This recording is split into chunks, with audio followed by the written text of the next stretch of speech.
Hello students, आज हम कर रहे हैं इंग्लिश लैंग्वेज में थ्री कंडीशंस। जो थ्री कंडीशंस होती हैं जिनमें बच्चे अक्सर कंफ्यूज होते हैं, आज उनको शॉर्ट आउट करते हैं। उनको देखते हैं कि वो कैसे आप अच्छे से समझ सकते हो, उनको अंडरस्टैंड कर सकते हो।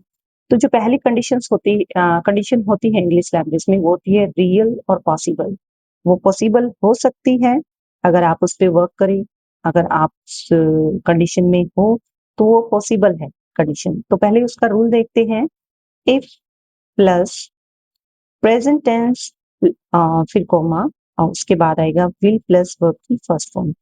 मैं पहले भी आप लोगों को बहुत बार बता चुकी हूँ कि जो भी मॉडल्स होते हैं उनके बाद हमेशा वर्ब की फर्स्ट फॉर्म आती है, तो यहाँ पे वर्ब की फर्स्ट फॉर्म ही रखेंगे हम। और ये है हमारा सिंपल प्रेजेंट टेंस। तो एक एग्जाम्पल करते हैं इसका। ये पॉसिबल है, ठीक है। तो इफ यू स्टडी, अगर तुम पढ़ते हो, यू विल पास, तुम पास हो जाओगे। अगर तुम पढ़ोगे तो पॉसिबिलिटी है कि तुम पास हो जाओगे, अगर पढ़ोगे नहीं तो कैसे पॉसिबल होगा।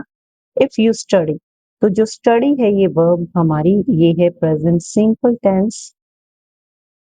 और यहाँ पे है फ्यूचर सिंपल टेंस, विल के बाद है जो कि वर्ब की फर्स्ट फॉर्म। ये वर्ब की फर्स्ट फॉर्म है, ये है विल। इसके नीचे ही मैंने एग्जाम्पल लिखा। आई होप कि ये आपको क्लियर हो गया होगा।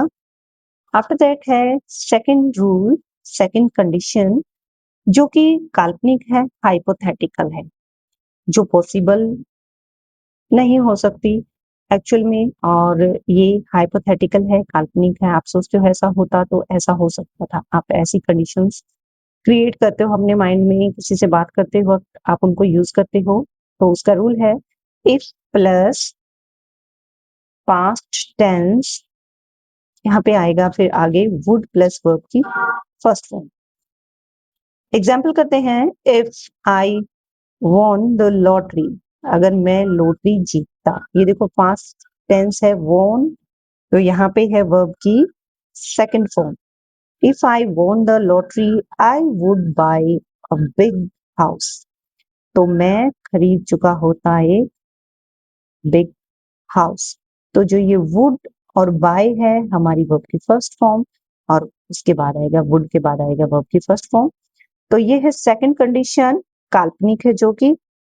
और उसके बाद आती है कंडीशन थर्ड, जो कि इम्पॉसिबल है। एक्चुअल में वो पास्ट में हैपन हो चुकी है, अब आप सिर्फ उसकी बातें कर रहे हो, वो रियल में पॉसिबल नहीं है।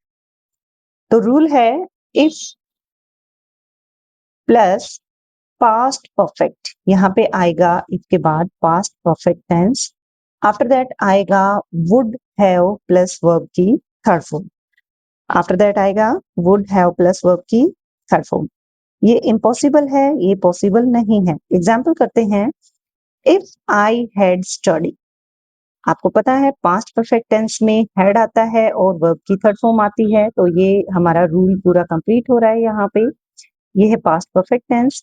इफ आई हैड स्टडी, अगर मैं पढ़ चुका होता। I would have top the exam, तो जो मैं एग्जाम है उसको टॉप कर चुका होता। लेकिन अभी तो पॉसिबिलिटी है ही नहीं, क्योंकि आप पढ़े ही नहीं। पढ़े नहीं तो आपने किया भी नहीं, आप जस्ट किसी को बता रही हो अगर मैं पढ़ लेता ना तो कर देता। तो ये थी इंग्लिश लैंग्वेज में थ्री कंडीशंस जिनमें बच्चे अक्सर कंफ्यूज होते हैं। आई होप कि आपको ये समझ में आ जाएंगी, इनकी आपको प्रैक्टिस करनी है और रूल्स को याद रखना है।